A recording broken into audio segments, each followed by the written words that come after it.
Bismillahirrahmanirrahim. Tentang anjuran zuhud dan qanaah. Sesungguhnya orang-orang yang beriman itu adalah mereka yang apabila disebut nama Allah gemetarlah hati mereka, dan apabila dibacakan kepada mereka ayat-ayatnya bertambahlah iman mereka, dan kepada Tuhanlah mereka bertawakal, yaitu orang-orang yang mendirikan sholat dan menafkahkan sebagian rezeki yang kami berikan kepada mereka. Itulah orang-orang yang beriman dengan sebenar-benarnya. Mereka akan memperoleh beberapa derajat ketinggian di sisi Tuhannya dan ampunan serta rezeki atau nikmat yang mulia. Quran surat An-Anfal ayat 2-4. Sesungguhnya orang-orang yang beriman itu adalah mereka yang apabila disebut nama Allah gemetarlah hati mereka, dan apabila dibacakan kepada mereka ayat-ayatnya bertambahlah iman mereka, dan kepada Tuhanlah mereka bertawakal, yaitu orang-orang yang mendirikan sholat dan menafkahkan sebagian rezeki yang kami berikan kepada mereka. Itulah orang-orang yang beriman dengan sebenar-benarnya. Mereka akan memperoleh beberapa derajat ketinggian di sisi Tuhannya dan ampunan serta rezeki atau nikmat yang mulia. Quran surat Al-Anfal ayat 2-4. Keterangan bahwa ciri seorang mukmin adalah benar-benar bertawakal, hanya bersandar kepada Allah Ta'ala, hanya beriman kepadanya dan tidak berpaling kepada selain Dia. Itulah kandungan ayat di atas. Dengan sifat-sifat tersebut, seseorang akan dinaikkan derajatnya, diampuni dosa-dosanya, dan dijanjikan akan diberi rezeki yang mulia.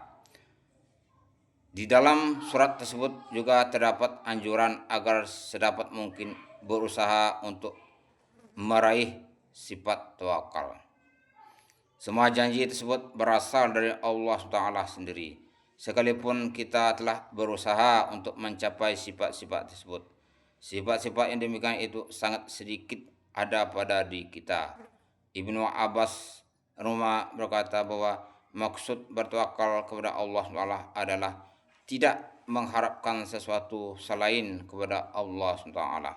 Said bin Jubair rahmatullahi berkata, tawakal kepada Allah merupakan iman yang sempurna. Seandainya Al-Quran hanya menyebutkan tentang yakin dan tawakal kepada Allah SWT, itu sudah cukup.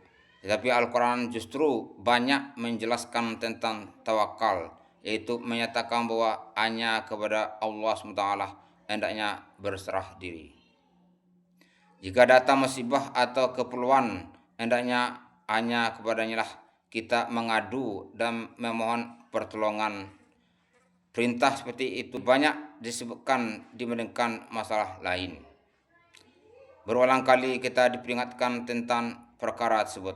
Selain itu banyak sekali kisah para sholihin yang memberi semangat untuk bertawakal. Pada hakikatnya buah tauhid adalah tawakal.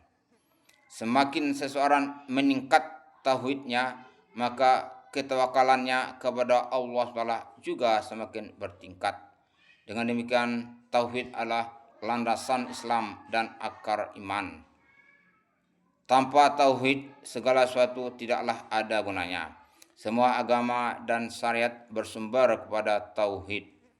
Jika tauhid semakin diperhatikan, maka hasilnya akan semakin terlihat. Allah SWT telah memberi jaminan yang tertinggi dalam Al-Quran bagi orang-orang yang bertawakal, yaitu keridhaan Allah SWT. Allah SWT berfirman bahwa tawakal perlu diperjuangkan. Allah SWT juga berfirman bahwa Dia mencintai orang-orang yang bertawakal. Adakah cinta dunia ini yang dapat menyamai cinta di Allah SWT? Adakah orang yang lebih bangga dan lebih mulia baik di dunia maupun di akhirat daripada orang yang dinyatakan telah dicintai oleh Malikul Muluk, raja dari segala raja di dua alam. Allah SWT juga berjanji bahwa barang siapa bertawakal kepadanya, maka dia akan mencukupinya. Jika seorang telah dicukupi oleh Allah SWT, apakah ia masih memerlukan orang lain? Rasulullah SAW bersabda, jika kalian bertawakal kepada Allah sesuai haknya, maka Allah akan memberikan rezeki kepada kalian sebagaimana dia memberi rezeki kepada burung.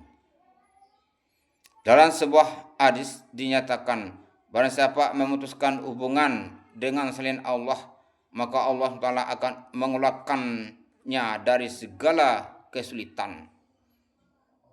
Dan Allah Ta'ala akan memberinya rezeki yang tidak ia sangka-sangka. Dalam hadis yang akan diketengahkan, banyak riwayat yang menyebutkan tentang masalah ini. Di sini hanya ditulis beberapa ayat sekedar sebagai gambaran pentingnya bertawakal kepada Allah lah, dan hanya kepadanya lah tempat mengadukan segala keperluan kita. Ayat-ayat yang akan dikemukakan ini sekedar sebagai contoh untuk menjelaskan ayat-ayat di atas secara garis besar. Jika kita termasuk dalam golongan orang-orang yang memperdulikan agama dan akhirat, dan benar-benar meyakini bahwa dunia ini akan binasa, penting sekali bagi kita untuk memikirkan dan merenungkan ayat-ayat Al-Quran dan hadis-hadis Rasulullah SAW. Abbas baca dikatakan, mudah-mudahan diridhoi oleh Allah SWT, demikian untuk menyampaikan beralim. Amin.